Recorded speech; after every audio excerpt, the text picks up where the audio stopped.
Well, good morning. Hey, hello everyone. And today we're going to talk about Sao Paulo Internationals. I guess you may know or not know, they ended up yesterday. So I want to talk about decks that were played, especially the top 12, like around top 12 decks, because as I stated on my streams, we're gonna have loads of new things, and that's exactly what happened. So let's just go right here. This is the deck list that actually won. Is that the deck list that won? I believe yes.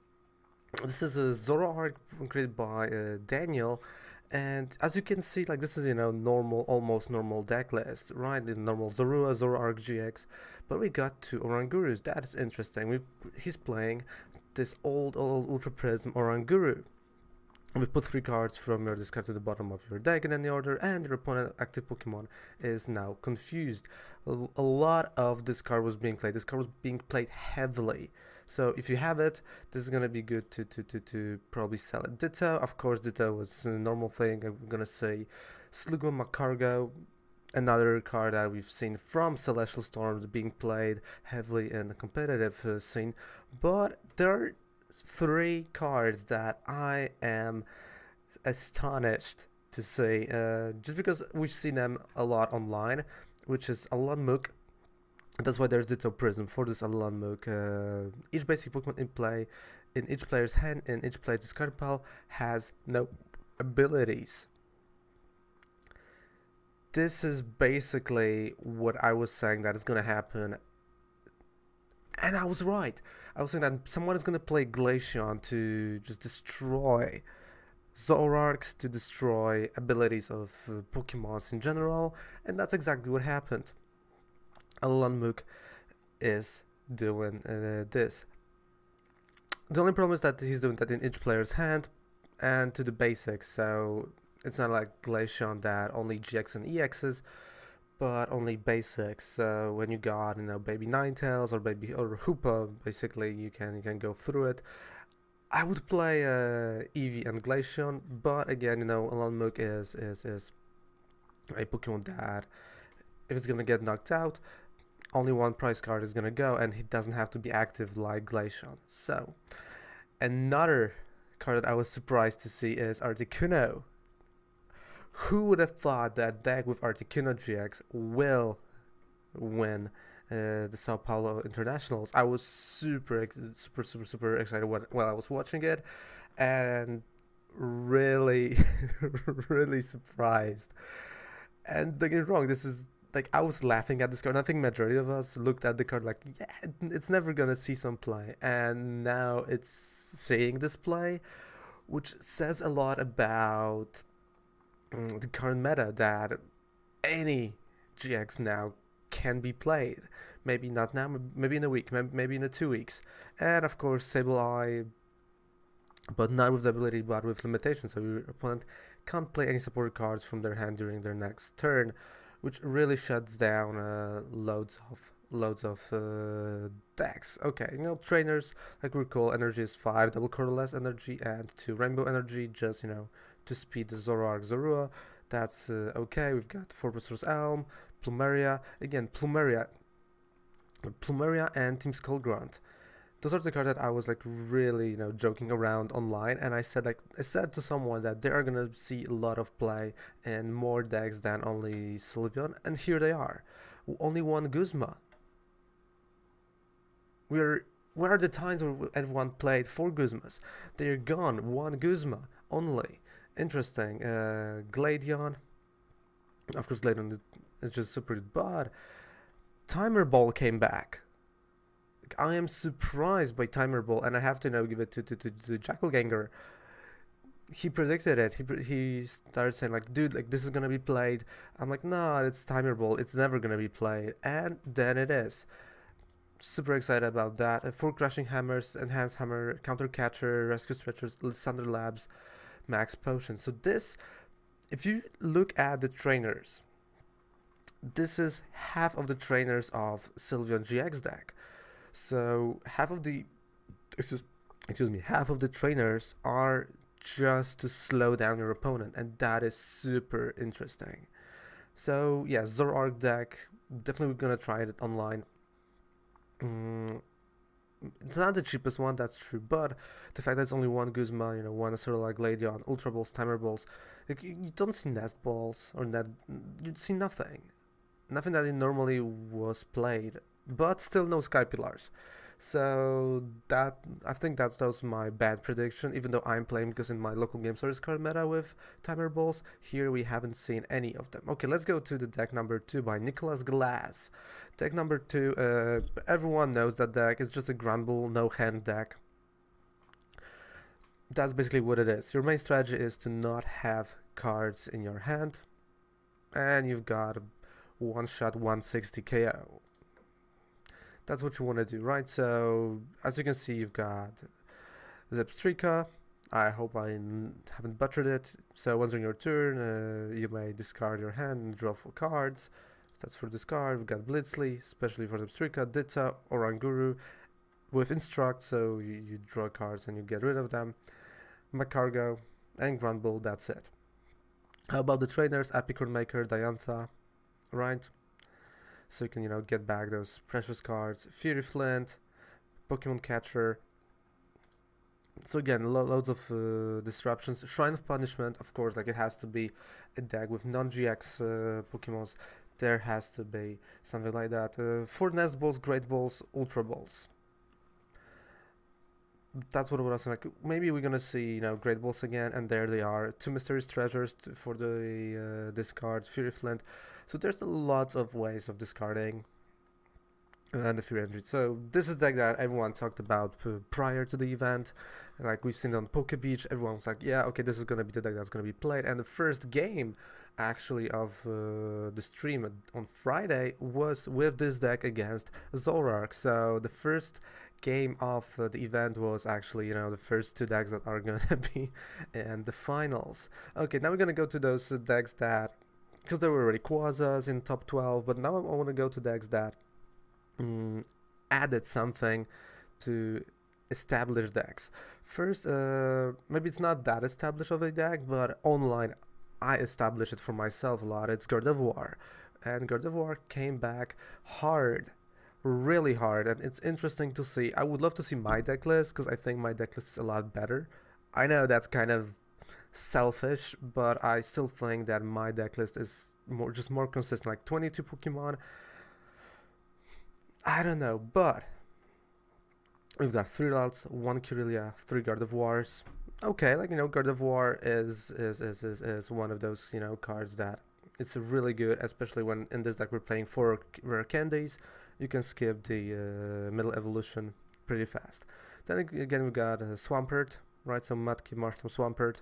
Again, for those who are not familiar with Swampert, it's basically 3 colorless, and once during your turn, you may discard a card from your hand and draw 3 cards. And that's basically for a draw.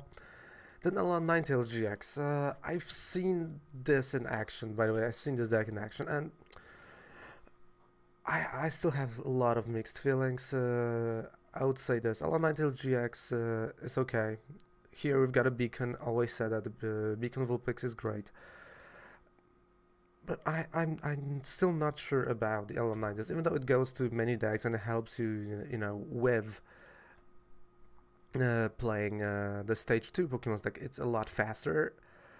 I would still, play something like this Swampert Mudkip I would cut just to add, like Diancie Fairy, so, additional evolution. But we know, like, this kind of works for some people. Like, I know that I will try it out just to see if I can, recreate the idea, but I still think 4 Gardevoirs and some additionals, maybe Alon Ninetales GX is good, but we're saying what everyone told you we're gonna see. Your Pokemon in play have no weakness.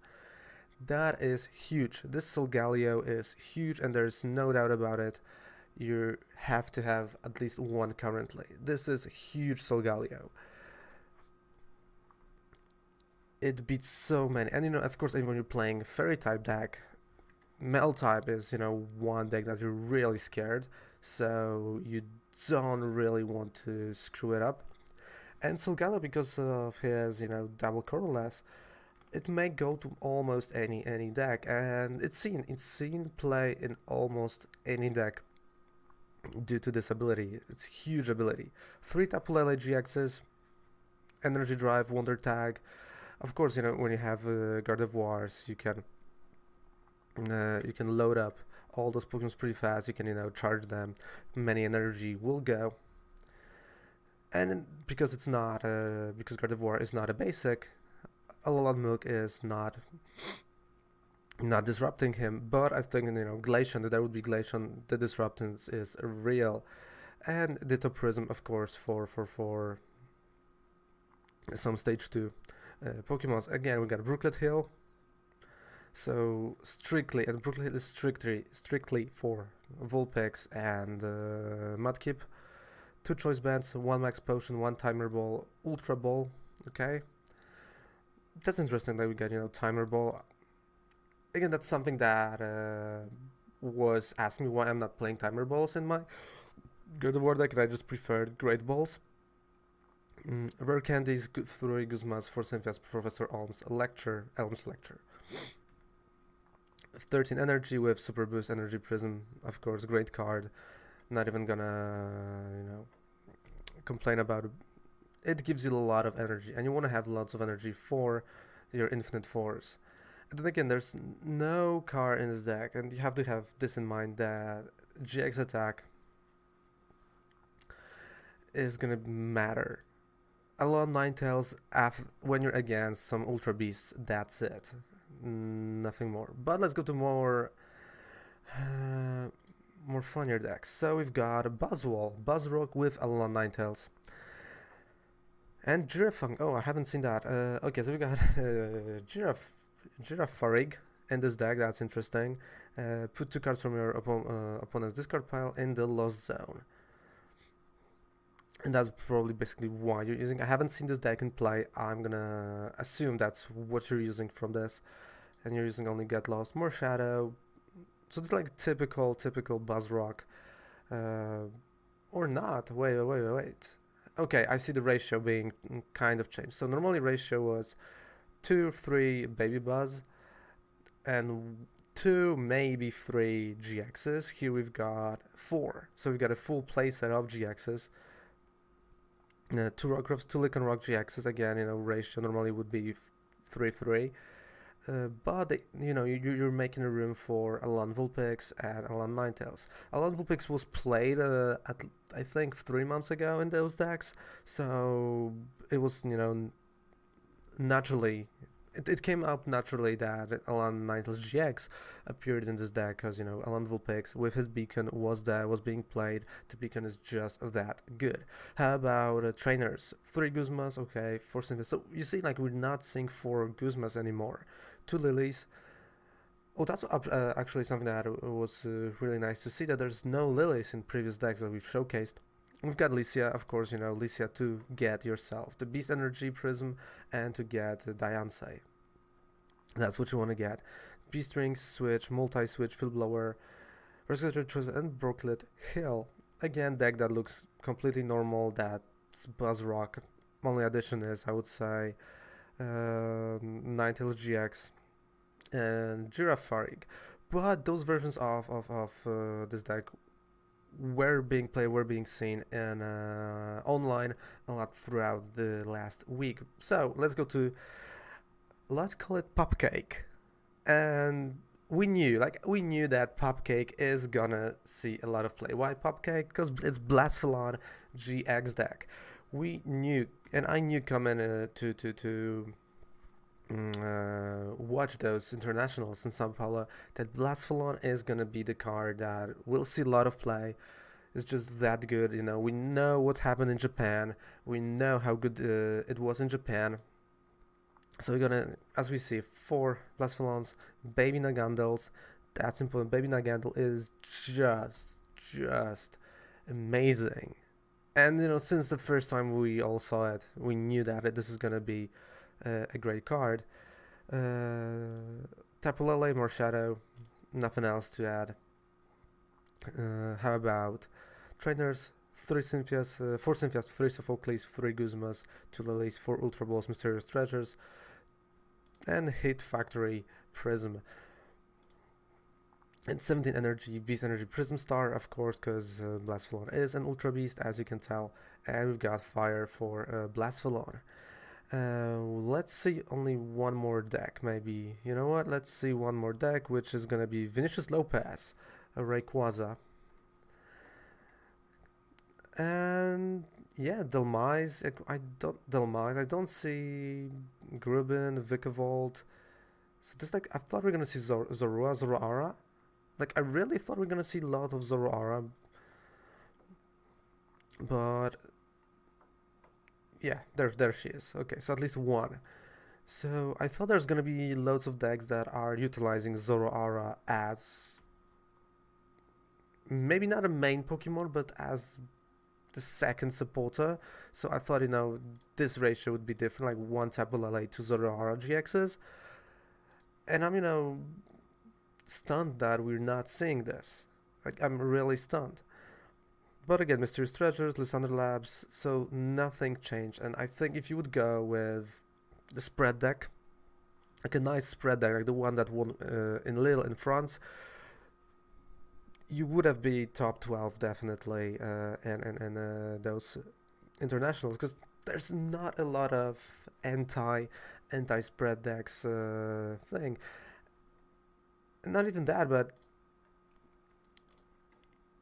I don't know. Maybe I'm just a fan of Sky Pilar because it's like it's one of those cards out of nowhere that no one expects, and it basically neutralizes Sylveon GX attack. It neutralizes loads of things. So yeah, this weekend we've got Virginia, if I'm correct, or next weekend. This weekend we've got Virginia regionals, and I'm hoping to see. I'm hoping to see more Sky Pillars. I'm hoping to see more. I don't know. Maybe Macargo with Macargo GX. Maybe Sceptile. Maybe finally build that is closer to mine for Gardevoir, right? And maybe finally Greninja Glacier interaction, because I always said this is a good interaction. Keeping up the bench. You've got nice GX attackers. You've got your attackers that neutralize any GX. So especially if you have turn 1 Eevee, PM Glaceon, as they're active. Your Rayquaza will not do Stormy Winds. Your Zoroark will not do Trade. Your Tapu Lele will not go Wonder Tag. Your Gardevoir will not do Secret Spring. So I want to see that. I'm gonna dig because maybe someone played it. I want to dig knee deeper, and throughout this week I'm gonna do once a day that, because coming to the Virginia regionals, I'm gonna showcase one of everyday one deck that I would love to see, and I'll give you my build, my deck list. And and hopefully you'll test it out and maybe someone will take it. Who knows, right? So those were the internationals, amazing internationals in Sao Paulo. This is my review of that, of them and of their decks. Excited, interesting, not boring, really open meta. Really, every GX may see some play. I love it. I just love it, and I hope that it's gonna stay that way. Really. Because it's not right now anti-Zoroark, anti-Rayquaza, but you have to really be good at deck building. You have to have great ideas and surprise your opponent. Like the element of surprise, as I always say, consistency and element of surprise. If you have this one card that will put your opponent off, that your opponent is not prepared for this card, you're gonna go really far. That's why in Lille, in France, we've seen a spread deck going that far. No one expected spread deck to even appear there. Like with Granbull, it was hyped. Granbull was really, out there. And Lost March, I'm glad that we haven't seen Lost March in top 12, because Lost March is a joke of a deck and it should never cost this much of money. And if it's a meme deck. It's a meme deck, it's fun to play, but it is a joke if you're bringing it to the big tournament and you expect you to win. It's not happening. But if someone would win with Lost March, I would really put money in my mouth is, and I would I don't know, I would eat a sock. I don't know. So thank you guys very much. Subscribe to the channel. Check out our Twitch, Ravencalledsnejku, where we're currently playing Let's Go games and some Pokemon TCGO. Bye bye. Love you. Raven loves you.